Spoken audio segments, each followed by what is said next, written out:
just need to know which particular problems you guys want to talk about.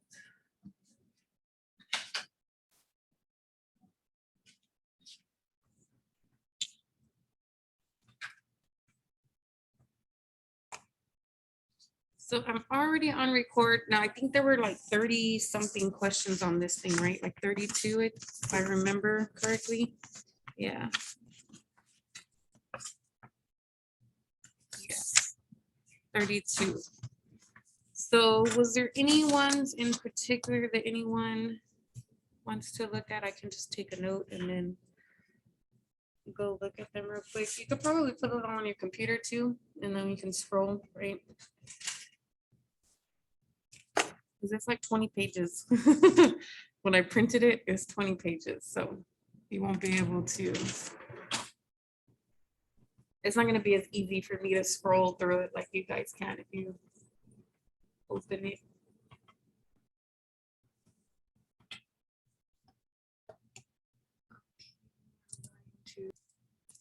Okay, so number 14, this one's a good one. It's got a few parts. I think it has an A, a B, and a C. Okay, now I just have the answers here, so let me show you what I've done for the problem, okay? So it does give us U and it gives us V in the component forms, and then it asks us for the addition, the subtraction, and then it even asks us for a linear combination of the two, meaning they're gonna multiply by stuff and then combine them. So here's my work for number 14. So this was the U they gave me and the V they gave me. And so then they asked me to do U plus V. Now by hand, not the graph, just by hand, you're gonna take the first components and add them together, the second components and add them together, right? And you get this new vector here. And so what I've done is I've drawn that vector in. It would have to go over 4 and up 6. And then from this is position vector, which means it starts at the origin and it stops at the point 4, 6. So I knew that the answer would have to be this vector here. But how do they get it? This was the U that you were given, and this is the V that you were given according to these coordinates. All we do is we take the V vector and we slide it over to where the U stops. Okay, so you notice that this dotted line is the same V vector as this one, it's just scooted over there, right? And where it ends up, where it starts and where it ends up is your addition vector. Okay, so it started at the origin and so does the pink one, and it ends up here at this coordinate and so does the pink one, right? So that's vector addition. Now, vector subtraction is a little bit more complicated, okay? Vector subtraction is basically the addition of the vector, but in the opposite direction, okay? So essentially what I have to do is I have to figure out what V looks like in the opposite direction, and then I can add it to the U like I did the other one, okay? So this was the U that was given, this was the V that was given, and in order to put this in its opposite direction, I basically changed the signs of both the coordinates here. So the coordinates here were what? 1, 5, right? I changed it into a -1 and a -5. I changed both signs, okay? So then that gives me this vector here. This is the vector that I have to slide over and put it at where U ends. So here's U and it stops there. This vector has to start where that one ends.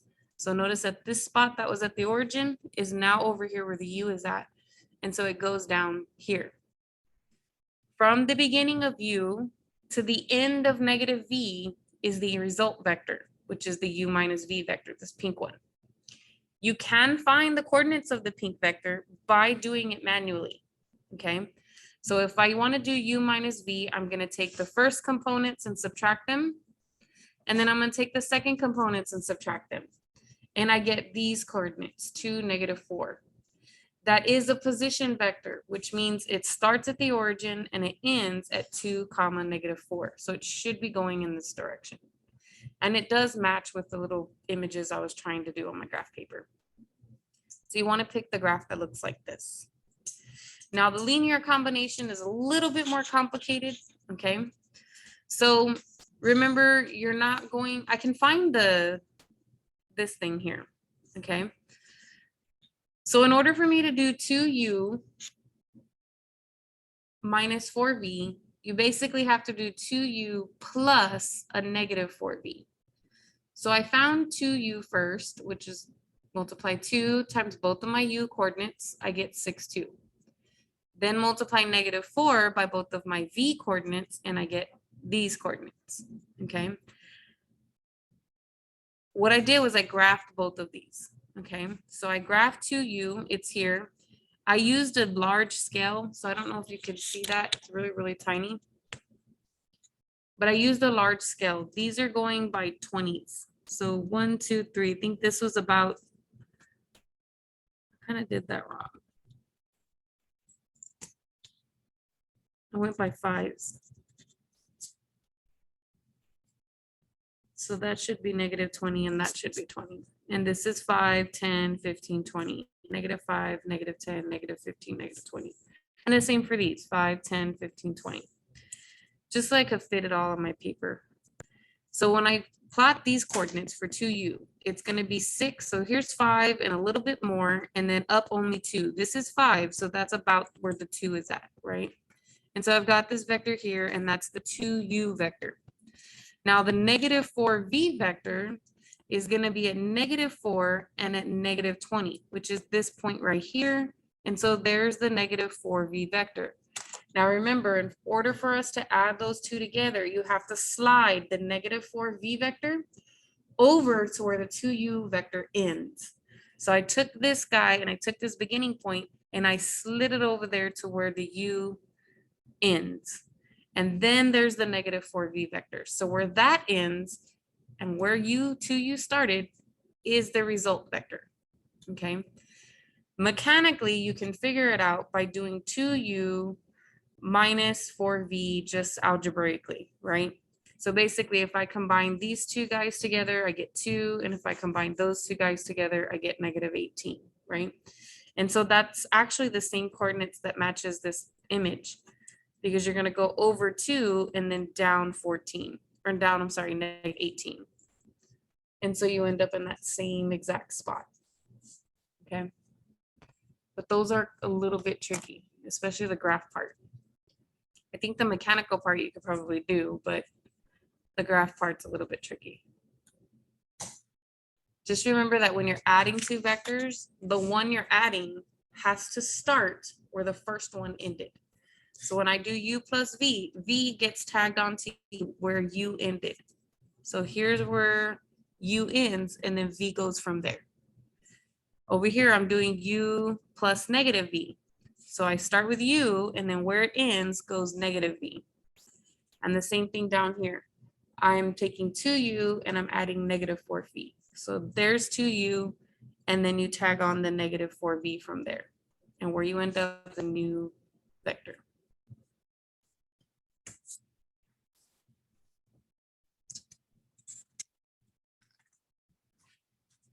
Good, good, good. Is there any other one?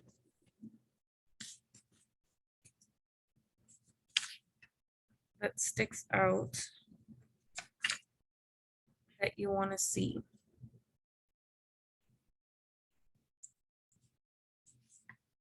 Number 16, yes. I do it in component form, and then I just convert it to IJ form. So whenever you're doing the vector in component form, you always take the terminal minus the initial for each component. So if you look at my problem for number 16, it is. Oops, you can't see because I'm so zoomed in. But it had my initial point here and my terminal point there. So for the first coordinate, I'm just doing 6 minus the negative 4. And then for the second component, I'm doing negative 3 minus the 2. Okay. And then the algebra tells me that I'm going to get 10 and negative 5. You just have to remember that the first coordinate is the I component and the second component is the J component. okay? And then just keep correct signs. So if that were a regular 5, this would be plus 5j, okay? But since it was a negative, it says minus 5j. But it's not too bad if you just do it in the component form.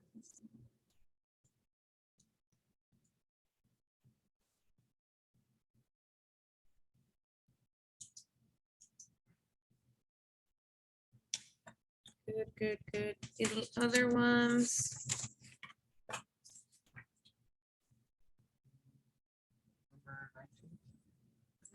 19. Good, good.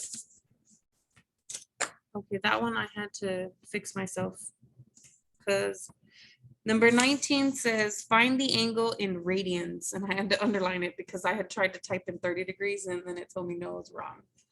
So it's actually pi over 6. But how did I get 30 degrees, right? So make sure that your answer's in radians. So they give me u. Where did I write it down? So they give me u and they give me v, and they want to know the angle between them. I do not like to work with vectors when they look like this, or even in the regular IJK formula, even if they don't have sine and cosine in them. I always like to work in the component form, okay?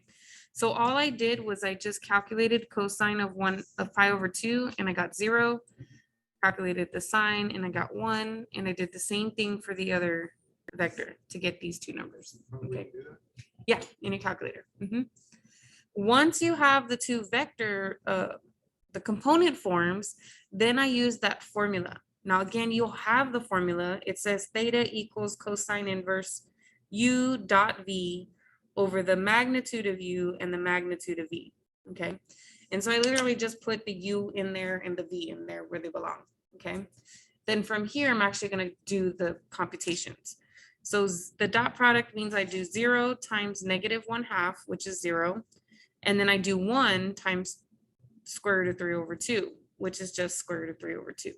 And I have to add those results together. That's the definition of a dot product, right? You'll be given the definition of a dot product too, in case you forget it.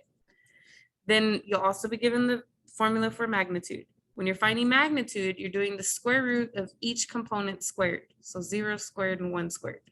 Same thing over here, the square root of negative 1/2 squared and square root of 3 over 2 squared. So in the top, when I add 0, I just have square root of 3 over 2. At the bottom, when I do this computation, I just get 1. I did these individually. I don't know why. I could have typed the whole thing in the calculator, but I didn't. I squared this one, I got positive 1/4, and then I squared that one, and I got positive 3 over 4.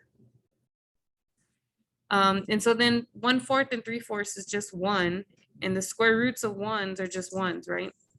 So actually, this is wrong. No wonder why it counted me wrong.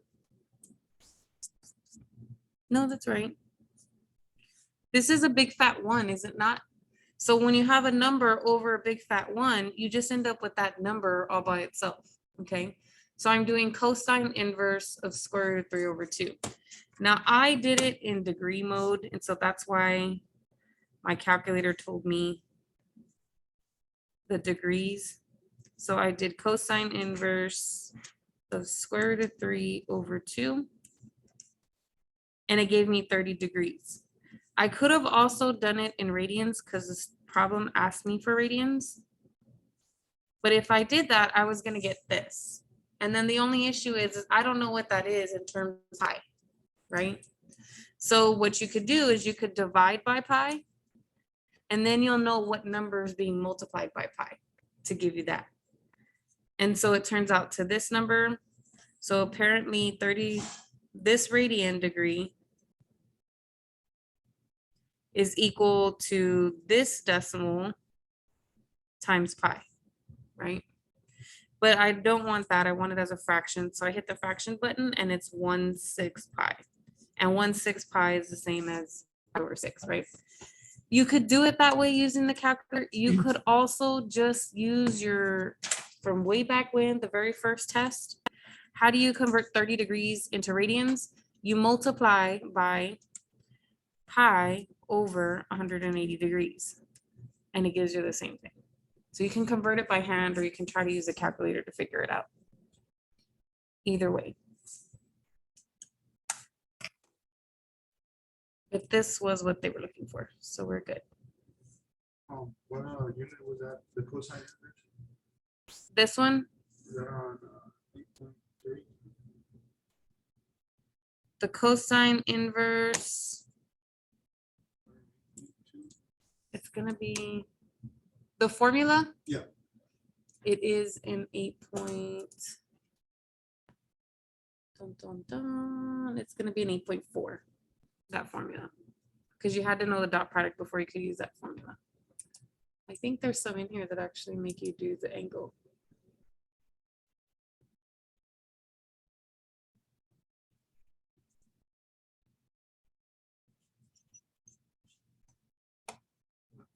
I think those are the ones I was going to show with.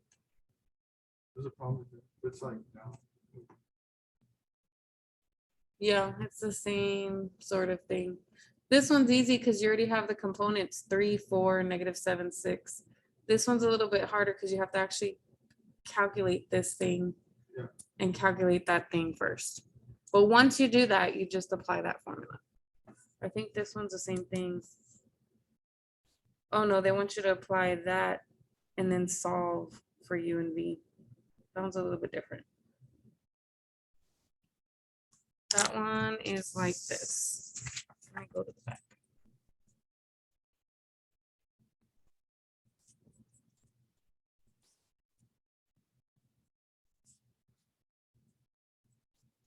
Which one is this? 8.4, number 17. So 15 and 16 are like the problem I just did. Yeah. But 17 is different. 17 is you're going to take that formula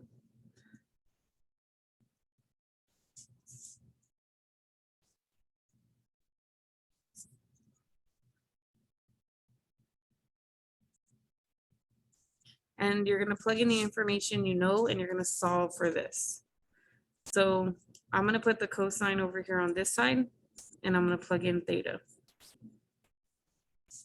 And then this fraction becomes, and the magnitude of U is 10, and the magnitude of V is 17. And so you get cosine of 2 pi over 3 U dot V over 170. And so if you want to solve for U dot V, you just multiply by 170. If it asks you for an exact answer, you could type in that, but I think you can actually figure this one out. 170 cosine of 2 pi over 3. I am in radian mode. Oh, so I get -85. And this is what they're looking for in that problem. Not the two answers, like U and V. Or just U? Just want to know what the dot product would be. See? It just says find the dot product. So you don't have to find U and V.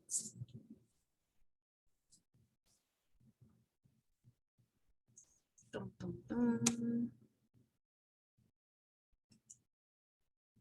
What was I doing? I forgot. Okay. Let's see, where are we? So we just did 19 on the review. There's a formula for projection. I will give you that formula as well. I think I have it here. Well, I have it, but it's got numbers all in it. So I will give you the general one with just the U's and the V's on the test. And I'm creating it right now. I just didn't finish all of it. So as soon as I get back at my office, before I leave to go pick up the little ones, or maybe even when I come back, I'm gonna finish that, and then I'm just gonna send it out to everyone, so you have an idea of what you're gonna have with you when you take the test. Okay, just so you'll know, like, if there's any extra little tidbit that I don't put on there, that you remember to like memorize it and then memory dump when you get your test. Does that make sense? But I will send out a copy of it just so that you can kind of look at it and see all the formulas you'll be given. I try to include everything, but the more I include, the more you're going to be sitting there hunting for stuff, and less time you're going to actually be doing your problems. I just put it all down there so that way you have everything. And if you need it, it's there. Okay, let's see. The work is also has a formula. I think the work formula was this formula. See, that one I wrote down and then I did it, the computation. But the other one I didn't write down. This is the actual general rule.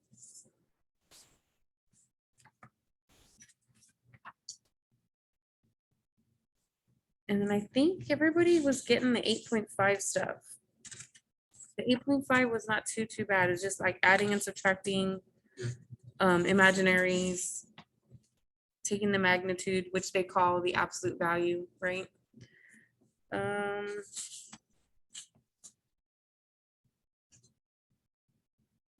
And then this one, these are not too bad. I think it's harder going the other way. So it's harder when you do this one, when you have the complex number, and then they're asking you to write it in the trig form, right? When they ask you to write it like this. That one's a little bit harder, but not too bad because we have the formulas and you will have these formulas. So you get these two formulas on there. The R we know is the square root of a squared plus b squared, and a and b also happen to be ones. And then you know that the theta is tan inverse of b over a. So again, that's going to be given the letters and everything. I just plugged in what b was and what a was and then did my computation. 27 is the easier one because they give it to you in the trig form and they're asking for it in standard form. And that one is literally just distributing the square root and then sticking all that in a calculator to get this and sticking all that in the calculator to get that.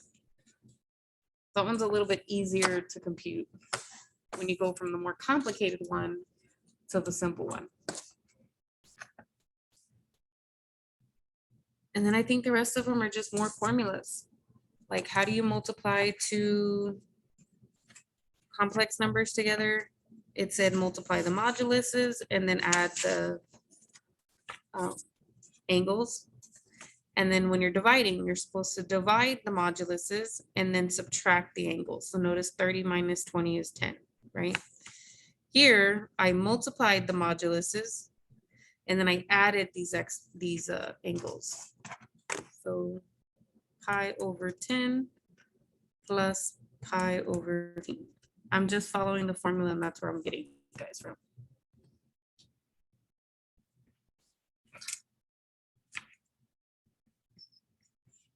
And then the squaring, I followed the formula for that too. I don't show you here. Where is it? It's over here. But the squaring formula says you need to square the modulus and then you need to multiply your angles by that exponent. So I did 2 times that angle and 2 times that angle. And so I ended up with 9 front and then 240 as my angles. Okay. They did want the answer in standard form, not trigonometric form. So that's why I did go ahead and distribute the 9. Actually, I didn't. I distributed the 9 later. So I figured out cosine of 40 degree, 240 was this, sine of 240 was that. Then I distributed the 9 and I got this standard form. And then 31 and 32 are the more complicated ones. I do think there is one of those on the final though, so I wouldn't just like ignore it, okay? Where they ask you to find the zeros. So in this one, it asked me to find the square root. So that's why I put in was 2. And then they gave me the 0. This was z, okay? Or they gave me the complex number. So I figured out that the modulus was 7 and then the angle was 120 degrees. So then I just used the formula. The formula says to take the nth root. So I put the square root and then do for the first one, it's going to be the angle plus 360 times 0. For the second one, it'll be the angle plus 360 times 1. Okay. And if this were a bigger number than 2, then I would have to do a whole nother one, right? You just keep going up until 1 less. You want 2 roots, there's my 2 roots. Okay. And then it's just a matter of computing. So I computed all of this and got 60 degrees. I computed these 2 things and got these 2 numbers. And then I distributed a square root of 7 and got these. Same thing here. I computed this. I got 240 degrees. Same thing, 240 degrees. Computed these values, got these two numbers, and then distributed my square root of 7 to get that. And then this was me because they had graphs on the website, and I didn't know how to graph square root of 21 over 2 or square root of 7 over 2. So I just, in my calculator, I did square root of 7 over 2 and got about 1.3. And then I did the square root of 21 over 2 and got about 2.3. So that means that this point is about 1.3 comma 2.3, both positive, which is this point right here. This point though, they're both negative, aren't they? So it's about negative 1.3 and negative 2.3, which is this guy down here. So when I go to select the graph, I want to select the ones that have the points in those coordinates. Because I think the other choices are like 2 points over here, or 2 points right there, but they're not the correct one. Now I think 32 is very much the same. The only thing is that one did cube roots. So then now the n is 3, right? The modulus and the thetas are different for that problem, but I'm doing the cube root of the modulus and then the angle they give me, and then plus, and notice I didn't do 360 this time because this time my value is in radians, right? So we have to use 2 pi. When it's in degrees, you use the 360 degrees. Okay. And I will have both of them on there. It will say for degrees, use this one with the 360, and then it'll say for radians, use this one with the 2 pi.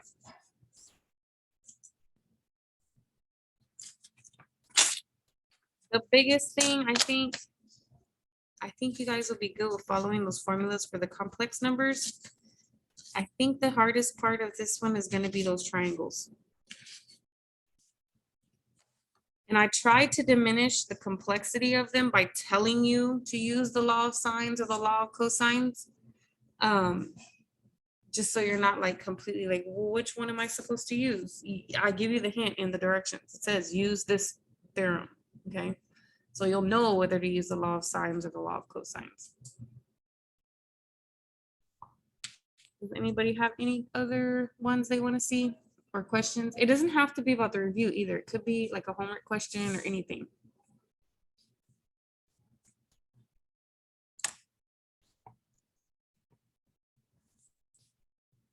No, there's only 3 people here. This is like half the class, literally. We're down to 6.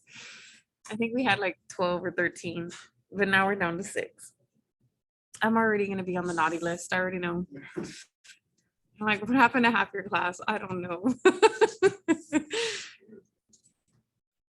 I already have a thing typed out for me to turn in.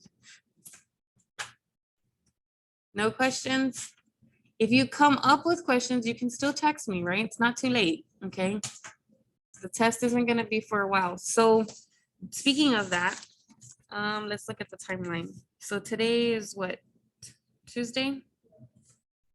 Dun, dun, dun, dun, dun. It's the 16th. Thursday, we are not going to have class. This is going to be a homework day. Oops, yes, you're right. 2 days will have passed. Good. And then the 22nd, I think the 23rd is when we're gonna have our test 3, the unit 3 test. This day is Thanksgiving, so there's no classes, okay? Just enjoy your turkey, that's it.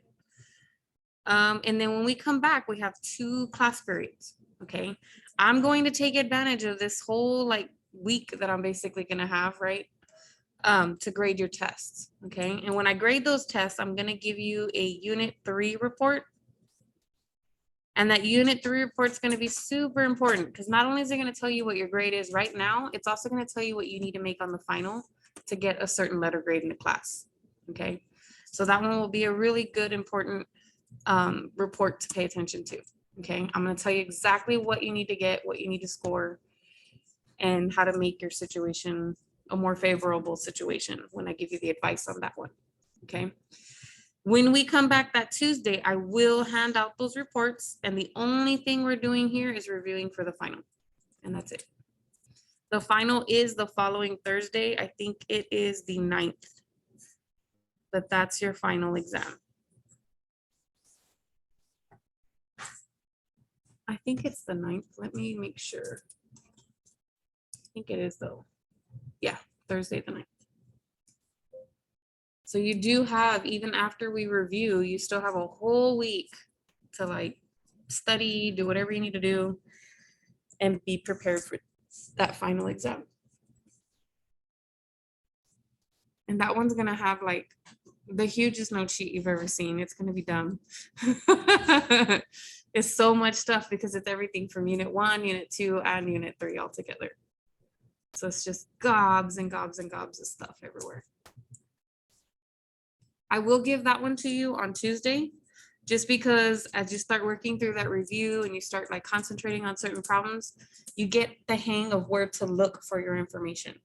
That way, when you're taking the test, the final, you're not there trying to hunt for the information you need. You kind of already have an idea of where everything is on that sheet of paper. Okay. You have nothing for me? Are we getting a review of the final? Yes, we're just like this one, but I'm gonna do it in class. So it's not one that you have to do on your own. Like you have to, I'm not gonna assign it to you. It's actually in the syllabus. So that's a good question. If you go here to course syllabus, let's make sure I'm not lying. But I think down at the bottom, no, I am lying. Sometimes they give it to you right away. I guess not. That's the handbook.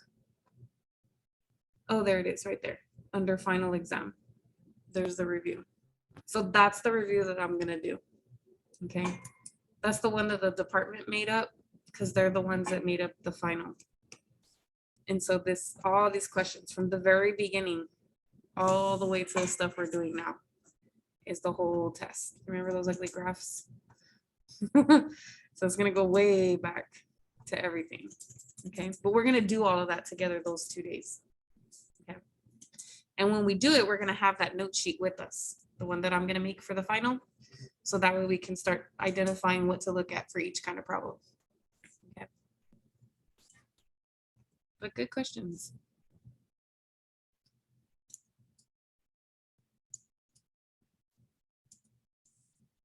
Any other questions?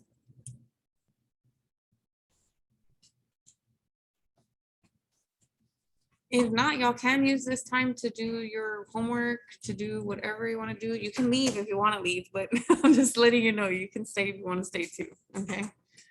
But if that's all you guys have for me, I am going to post the entire review. Okay. So when I post the review, I'm going to post all the questions that I had so that you can see where the questions came from. You don't just see my solution. I don't want to post this all by itself. Oh, you can't see. I don't want to post this all by itself because you won't know where anything came from, right? So I'm going to post the actual review that I downloaded. And so it has all of those questions on there exactly. And then you can look at the end of the document and see the actual solutions, okay? So I'll post 2 documents, one with the questions and then one with the review, with the solutions, okay? So you should have an example of everything on that review. And like I mentioned, 20 of those problems are on the test. It may be less than 20. I'm gonna go in there and dissect it and see if it's exactly what I want it to be, okay? I will never change any of the questions. I'll just remove some. That makes sense. Okay. That's it. Then you guys are welcome to go, stay, whatever you want to do. You decide, but I'll be here.